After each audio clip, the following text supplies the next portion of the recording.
Today, we're diving deep into the life of Vanessa Marcotte, a lively spirit who was tragically taken away from us way too soon. Come along with me as we uncover her journey, from her promising start to the chilling incidents that rocked a peaceful town, and the unwavering pursuit of justice that ensued. Vanessa Teresa Marcotte was a shining presence in the peaceful town of Princeton, Massachusetts. Born on June 17, 1989, she had a remarkable upbringing filled with academic excellence and a captivating spirit that charmed everyone she encountered. She excelled in her studies and graduated with a bachelor's degree in communications from Boston University in 2011. After completing her education, Vanessa embarked on a professional journey, immersing herself in the dynamic world of online marketing software at WordStream, a startup in Boston. Later on, she found her calling as an account manager at Google's New York City office. Despite her busy city life, Vanessa always remained deeply connected to her roots. She regularly visited her mother and aunt, in the peaceful embrace of Princeton. These occasional trips to the small rural town, with a population of around 4,000, were cherished reunions for Vanessa and her family. Her mother, Rosanna, eagerly looked forward to these moments, savoring the time spent with her beloved daughter. However, tragedy struck on an otherwise ordinary Sunday afternoon, August 7, 2016. Vanessa left her mother's home on Brook Station Road, planning to enjoy a leisurely run before catching the commuter bus back to New York later in the day. The route she intended to take was a familiar one. As hours passed without Vanessa's return, concern grew, prompting Rosanna to contact the authorities. The response was immediate. A search was launched without delay. The area where Vanessa often ran became the primary focus. At 8:20 p.m., a police dog with its sharp senses led the search team to a dense thicket, just 60 yards from the road and less than a mile from Rosanna Marcotte's residence. It was there, hidden among the foliage, that they discovered the lifeless body of a woman. Tragically, it was Vanessa Marcotte. The scene was haunting. The initial investigation uncovered a crime of sinister intent. Vanessa had been stripped of her clothes, with burn marks on her limbs and face. The desolate location, devoid of any signs of life, only added to the eerie atmosphere. Her cell phone and headphones were noticeably missing, potentially holding crucial evidence that the perpetrator wanted to erase. Investigators meticulously combed the area, hoping to find any remnants that could provide a lead. Their suspicions were confirmed when they discovered traces of fire, indicating an attempt to destroy any DNA evidence. Vanessa's cause of death, determined to be strangulation, spoke of a terrifying struggle. Her brave fight was evident, as DNA from an unknown attacker was found beneath her fingernails. The brutality of the crime was starkly evident in the deliberate removal of her clothing, pointing to a chillingly clear motive. For the peaceful town of Princeton, unaccustomed to such evil, the shock reverberated through the close-knit community of less than 4,000 residents. Authorities issued a warning, urging everyone to stay vigilant and report any suspicious activities promptly. Worcester District Attorney Joseph Early Jr., during a press conference, emphasized the likelihood of the perpetrator being male and possibly sustaining minor injuries during the confrontation with Vanessa. The news spread beyond Princeton, causing waves of sorrow and disbelief among Vanessa's colleagues at Google and within the halls of her alma mater, Boston University.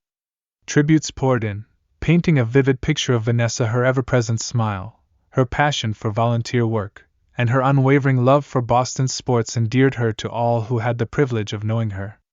The eerie resemblance to another tragic incident in Queens, New York, involving Karina Vitrano initially sparked speculation.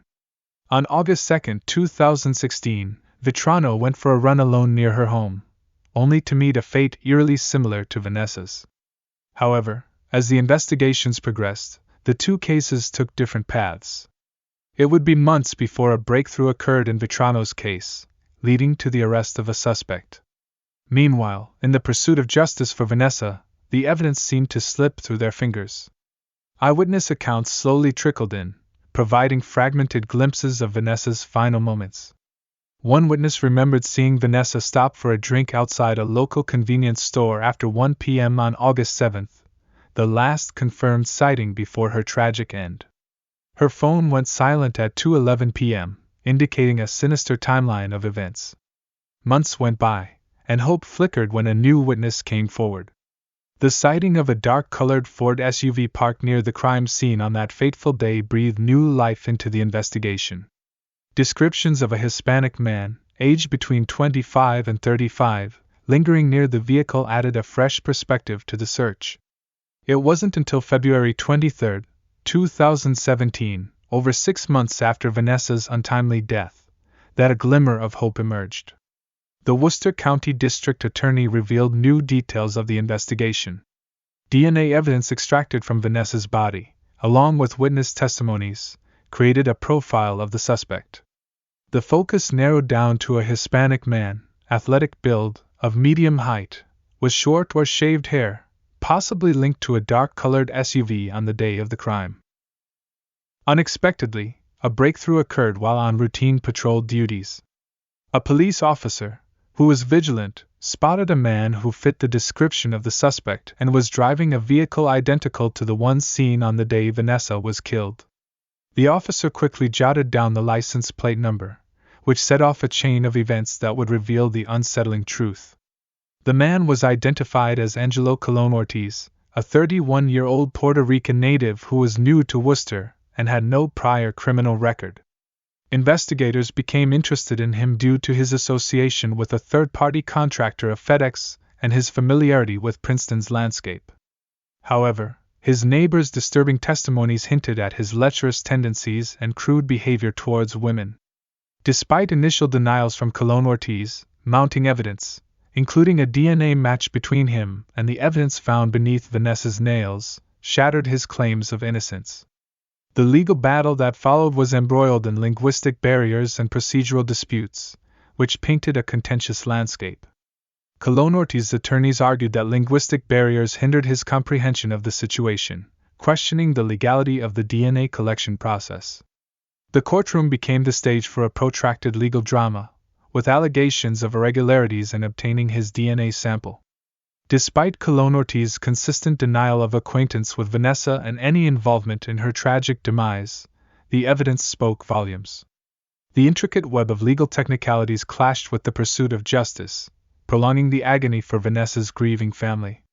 Finally, on January 11, 2022, Judge Janet Kenton Walker made a crucial decision, rejecting the defense's request to exclude the DNA evidence.